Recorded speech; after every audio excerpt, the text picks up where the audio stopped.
नमस्कार। तो चलिए शुरू करते हैं हमारी सेकंड वीडियो जो कि सिंप्लीफिकेशन की है, जिसमें हम कुछ फॉर्मूलाज और कुछ सिंप्लीफिकेशंस के क्वेश्चन सॉल्व करेंगे। लेकिन उसको सॉल्व करने से पहले हमें उसके जो नियम हैं उसको समझना ज़रूरी है। तो जो पहला नियम कहता है सिंप्लीफिकेशन का, वो है बॉड मास नियम। तो बॉड मास नियम में हमें किसी भी सिंप्लीफिकेशन को सॉल्व करने के लिए इस नियम का पालन करना आवश्यक है। तो सबसे पहले हमें क्या करना है, इसका मतलब समझना है। B for bracket, O for of, D for division, M for multiplication, A for addition और एस फॉर सब्सट्रैक्शन। ठीक है। तो इसी नियम का पालन करते हुए किसी भी इक्वेशन को हमें सॉल्व करना है। यदि हम इसके क्रम को ध्यान नहीं रखेंगे, सबसे पहले ब्रैकेट को ना सॉल्व करते हुए मल्टीप्लाई कर देंगे, तो हमारा उत्तर सही नहीं आएगा। हमें इसी क्रम को ध्यान रखना, सबसे पहले ब्रैकेट को सॉल्व करना, उसके बाद ऑफ, ऑफ मतलब जो भी ब्रैकेट हटेगा उसके बाद जो भी इक्वेशन होगी उसको सॉल्व करना, फिर डिवीजन, फिर multiplication, addition and then subtraction. जैसे कोई इक्वेशन है 23 into bracket 9+1 bracket close divided by 3/4 3/9, ठीक है, प्लस 1/2। इस तरीके से एक क्वेश्चन दे रखी है, इसको सॉल्व करना है। ठीक है। तो सबसे पहले हमें बॉड मास नियम का पालन करते हुए सबसे पहले हमें बी जो ब्रैकेट है उसके अंदर की चीज सॉल्व करनी है। उसके बाद उसके बाद डिवीजन दे रखा है, उसके बाद डिवीजन करना है। उसके बाद हमें मल्टीप्लिकेशन करना है, मतलब जब इसको सॉल्व कर लेंगे फिर 23 से मल्टीप्लाई करना है, देन फिर एडिशन, और सबसे लास्ट में अगर माइनस भी कहीं दे रखा है तो सबसे लास्ट में हमें सब्सट्रैक्शन करना है। तो इस चीज को हमें हमेशा ध्यान रखना है और इसकी प्रैक्टिस करनी है। विदाउट प्रैक्टिस ये आप पे अच्छे से सॉल्व नहीं होगा, एक बार में किसी को चीज क्लियर नहीं होती है। सबसे पहले हमें इस नियम को पालन करना है, उसके बाद सिंप्लीफिकेशन के क्वेश्चंस को सॉल्व करना है। जितना आप क्वेश्चन सॉल्व करेंगे उतना ही आपके कॉन्सेप्ट क्लियर होंगे। आगे बात कर लेते हैं हम घातांक की, इसको हम इंडाइसिस बोलते हैं। तो इसके कुछ नियम है, वो हमें पता होना चाहिए। जैसे पहला नियम है कि a⁴ है इंटू b⁴n है। जब मल्टीप्लिकेशन का साइन हो और नीचे की वैल्यू दोनों की सेम हो, तब जो उसकी पावर है उनका एडिशन हो जाता है। फॉर एग्जाम्पल 2⁵ है इंटू 2⁵ है। ठीक है। तो ये जो m और n की वैल्यू चेंज है, लेकिन जो नीचे का डिजिट है दोनों सेम है। तो हमें सिंपल सा इसको सॉल्व करने के लिए हमें 2⁵3+5 लिख सकते हैं, जो कि 8 होगी। तो इस तरीके से हमें सॉल्व करना है। उसी प्रकार अगर यही 2 अपॉन में, मल्टीप्लिकेशन में नहीं है, डिवीजन में है, और इसकी पावर मान लो इसकी 9 है और इसकी पावर मान लो 3 है, यदि इस तरीके से लिखा हुआ है तो हमें सिंपल सा जब इसको सॉल्व करेंगे तो हमें इन दोनों की पावर को माइनस करना है जब ये डिवीजन फॉर्म में। तो इसको लिख सकते हैं 2⁵9 - 3, तो ये आ जाएगा अपना 2⁶6। इस तरीके से सॉल्व करना है। ठीक है। नेक्स्ट बोलता है यदि a⁵x है जो कि बराबर है a⁵y के, तो x और y दोनों जो उसकी पावर है दोनों बराबर ही हो, हाँ होना भी चाहिए। जैसे 2⁵3 है बराबर 2⁵ यहाँ पे y है। सपोज ये बराबर कब हो सकते हैं, ये दोनों वैल्यू कब बराबर होंगे, जब ये y भी 3 होगा। यदि ये 3 नहीं है तो ये दोनों बराबर नहीं हो सकते। फॉर एग्जाम्पल जैसे 2⁵3 है और यहाँ पे 2⁵5 है, तो ये कभी बराबर नहीं हो सकते, पावर सेम होनी चाहिए। और यहाँ पे जैसे मान लो एक पावर दे रखी है एक पावर नहीं दे रखी है, तो उसको वही मानना पड़ेगा क्योंकि ये दोनों बराबर है।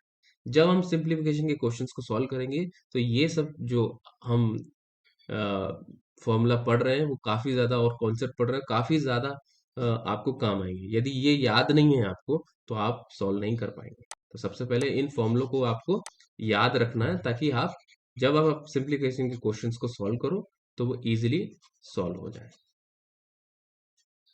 आगे बात करते हैं हम। वैसे ही अगर A to the power X है, B to the power X है, मतलब दोनों की पावर यदि बराबर है लेकिन नीचे की वैल्यू अलग है, तो ए इज इक्वल टू बी होगा ही होगा। क्यों?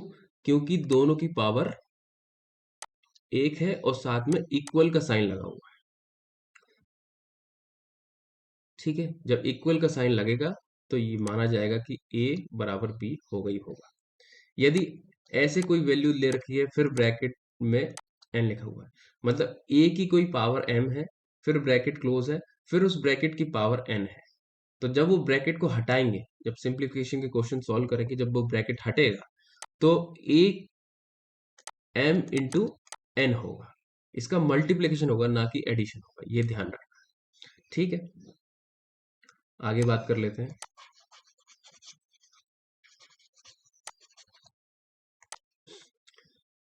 ए to the power minus M है, अगर ए की पावर माइनस एम है तो माइनस एम को सॉल्व इस तरीके से नहीं करना है, सिंपल सा 1 अपॉन ए करिए और इसकी पावर एम हो जाएगी। इसका रेसिप्रोकल कर दीजिए, जो ए है, जैसे मान लो यहाँ 2 था, इसका रेसिप्रोकल क्या होगा 1/2, 2 नीचे चला गया। ठीक है, क्योंकि माना जाता है जब 2 सिंपल से लिखा हो तो उसके नीचे 1 माना ही जाता है। इसका रेसिप्रोकल कर दो, मतलब इसका उल्टा कर दो, तो 1/2 हो गया। अब ये जो माइनस में m था या माइनस में 2 था, तो ये प्लस में m हो जाएगा या 2 हो जाएगा। तो इस तरीके से इसको ध्यान रखना है। आगे बात करें, a बाई बी की पावर माइनस m है। ठीक है, अब इस माइनस m को हटाना है तो सिंपल सा a बाई बी का रेसिप्रोकल कर दो, उसका उल्टा कर दो, तो b बाई ए होगा और इसकी जो पावर माइनस में थी वो प्लस में हो जाएगी। ठीक है, लास्ट कॉन्सेप्ट समझ लेते हैं।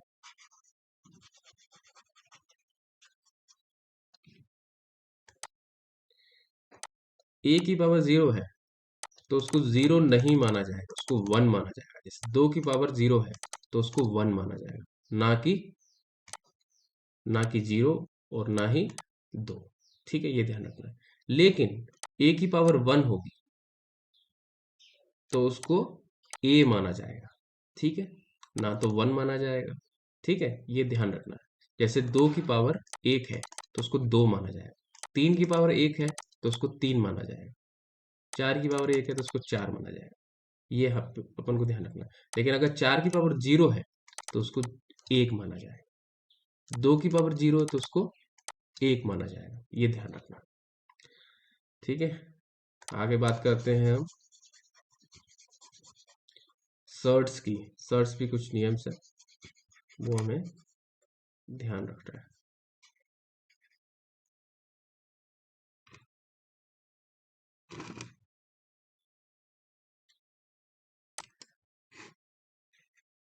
ठीक है, ये रूट्स की बात करते हैं। जैसे कोई भी वैल्यू रूट में लिखी है, जैसे सिंपल √5 लिखा है तो इसको हम सिंपली सॉल्व कर सकते हैं 5 की पावर 1/2। जैसे 3√11 लिखा हुआ है तो ये 3 लिखा हुआ है, ये 1 बाय, जब ये रूट हटेगा तो ये 1/3 हो जाएगा, इसका रेसिप्रोकल हो जाएगा। सिंपल सा ऐसे लिख सकते हैं 11 की पावर 1/3। जैसे 6 ये लिखा हुआ है, 6√2 ये लिखा हुआ है, तो इसको सिंपल सा सॉल्व कर सकते हैं 2 की पावर 1/6। इसका सिंपल सा मतलब ये होता है। ठीक है, तो ये सर्ट्स को समझ लिया। अब आगे चर्चा करते हैं हम हमारे नेक्स्ट टॉपिक की।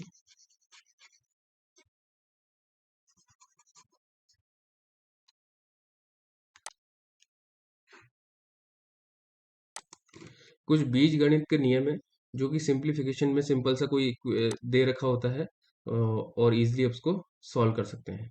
जैसे ऐसे दे रखा है, कोई इक्वेशन ऐसे दे रखी है, फॉर एग्जांपल 2² प्लस 3² प्लस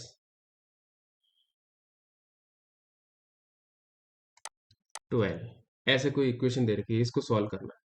तो सिंपल सा इसका क्या मतलब है, इसका मतलब है 2 + 3 का होल स्क्वायर। अब इसको बताते हैं कैसे। देखिए, यदि a प्लस बी का होल स्क्वायर बराबर 2 है, A plus B square, sorry, A plus B का होल स्क्वायर, इसको सॉल्व करेंगे तो आएगा A square plus B square plus 2ab। अगर इक्वेशन में अगर पहले से दे रखा है, इक्वेशन में पहले दे रखा है A square plus B square plus इन दोनों का मल्टीप्लिकेशन इंटू 2ab, तो ये आ जाएगा 12। अगर इस तरीके से दे रखा है तो सिंपल सा, हमें कुछ नहीं करना, उसको 2 प्लस 3 का होल स्क्वायर अगर ऑप्शन में हो तो वही उत्तर होगा।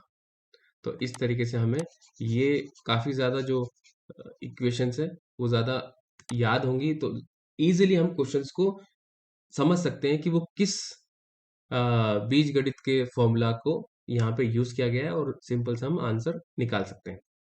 तो ये फॉर्मूले हमें याद करने हैं। ए प्लस बी का whole square is equal to A square plus B square plus 2ab। वैसे ही माइनस का है, माइनस में सिंपल सा सब कुछ सेम एज माइनस 2ab लिखना है। A square minus B square लिखेंगे तो ए प्लस बी और ए माइनस बी। ठीक है, ये आपको खुद ही याद करना पड़ेगा, ज़्यादा मैं इसमें बता नहीं सकता। क्यूब का है तो A cube plus B cube plus 3ab A plus B. अगर माइनस का साइन है तो सब जगह माइनस लिख दो। ठीक है, A cube minus B cube है तो A minus B bracket A square plus A B plus B square. ये आप नोट कर लेना, क्योंकि जब भी आप सिंप्लीफिकेशन के क्वेश्चन सॉल्व करेंगे तो ये आपको परेशान करेंगे ही करेंगे, और आपको इनको याद रखना पड़ेगा। उसी प्रकार अगर A cube plus B cube है तो A plus B bracket A square minus A B plus B square. ठीक है, तो ये कुछ फॉर्मूले हैं जो आपको याद करने हैं। जब ये याद होंगे तो आप इजीली इक्वेशन को सॉल्व कर पाओगे सिंप्लीफिकेशन की। नेक्स्ट बात करते हैं हम, जब भी इस तरीके से फ्रैक्शन दे रखा हो, फ्रैक्शन मतलब पी बाई क्यू के फॉर्म में होगा, लेकिन ये पी बाई क्यू के फॉर्म के अलावा यहाँ पे कुछ और वैल्यू दे रखी है, तो इसको सॉल्व करना है। तो सिंपल सा हमें क्या करना है, जब इस तरीके से वैल्यू है तो उसको फ्रैक्शन के फॉर्म में बनाने के लिए इसका और इसका मल्टीप्लाई करो, और जो भी आंसर आए इनका, उसको ऊपर वाले के साथ प्लस कर दो। ठीक है, और फिर इसको लिख सकते हैं, जैसे 2 का मल्टीप्लाई करा 12 से तो आया 24, और इस 24 को प्लस कर दो 1 में तो आ जाएगा 25। तो ऊपर की वैल्यू आ गई, और नीचे में जो वैल्यू देगी वही की वही फिर से लिख दो। ठीक है, फिर देगा मल्टीप्लिकेशन का साइन तो मल्टीप्लिकेशन कर दो, उसके बाद वही करना है, इन दोनों का मल्टीप्लाई कर दो, और जो भी आंसर आएगा उसमें प्लस कर दो। तो ये आएगा 5 3 15 प्लस 3 18, और नीचे क्या आएगा, वही जो लिखा हुआ है नीचे पहले से 5 डिवाइडेड बाई 1 इंटू 5, इनका मल्टीप्लिकेशन 5 होगा प्लस 1 प्लस 4, तो ये आएगा अपना 9/5। अब इसको सॉल्व करना है, ये इक्वेशन बन गई है। इन चार ऑप्शन में एक सही है, कौन सा सही है वो निकालना। ठीक है, तो सबसे पहले हमने बॉड मास नियम लगाना है। बॉड मास नियम कहता है ब्रैकेट, ब्रैकेट है नहीं है, ऑफ भी नहीं है, फिर करना है डिवीजन। तो यहाँ डिवीजन है, लेकिन इसको आप सॉल्व करेंगे तो कठिन होगा क्योंकि ये फ्रैक्शन में, तो उसको हमें क्या करना है, मल्टीप्लिकेशन के फॉर्म में कर लेना।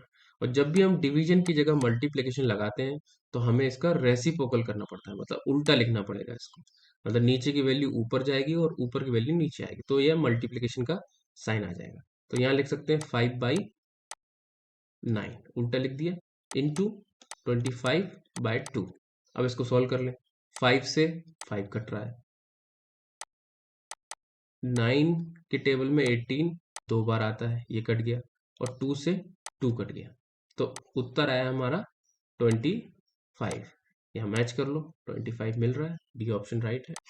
तो इस तरीके से हमें इसको सॉल्व करना है।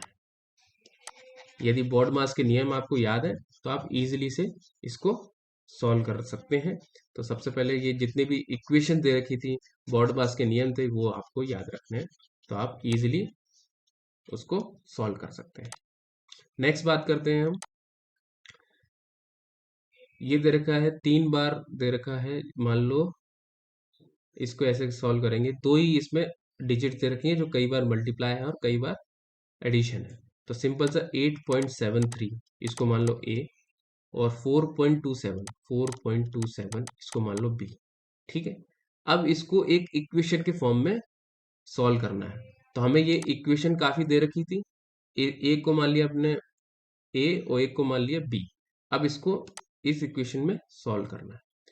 तो हम इस इक्वेशन को कैसे सॉल्व कर सकते हैं?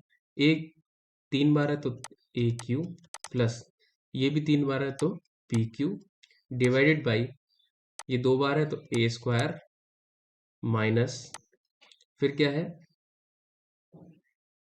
माइनस ए और B minus A B plus यहाँ क्या है बी स्क्वायर।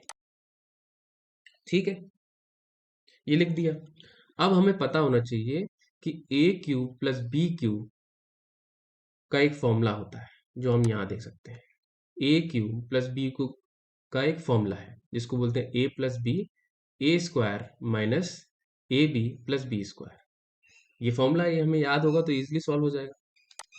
ठीक है, तो ये जो हमने लिखा है A cube plus B cube इसको लिख सकते हैं ए प्लस बी ब्रैकेट दूसरा bracket A square minus A B plus B square और नीचे की वैल्यू सेम लिख दो उसके नीचे जो पहले से दे रखी है A square minus A B plus B square.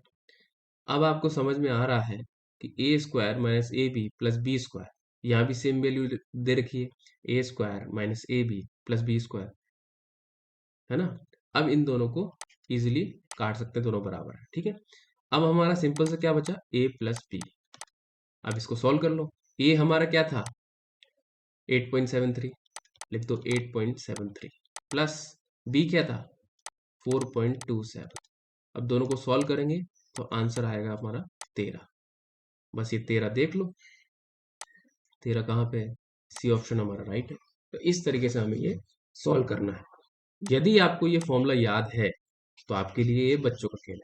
यदि ये फॉर्मूला नहीं याद है तो आपको इस क्वेश्चन को सॉल्व ही नहीं करना चाहिए, क्योंकि ये काफी टाइम कंज्यूमिंग है, बहुत टाइम ले जाएगा। सॉल्व तो हो जाएगा लेकिन आपके 5 मिनट या 10 मिनट भी ले जा सकता है अकॉर्डिंग टू योर स्पीड। तो हमें यह ध्यान रखना है कि कितना आसान हो जाता है यदि हमें फॉर्मूला याद है। ठीक है, तो ये छोटे से कॉन्सेप्ट थे जो बताने जरूरी थे। अगली वीडियो में जितने भी टाइप्स ऑफ सिंप्लीफिकेशन होते हैं उसको हम सॉल्व करेंगे। तब तक के लिए धन्यवाद। आपका दिन शुभ रहे।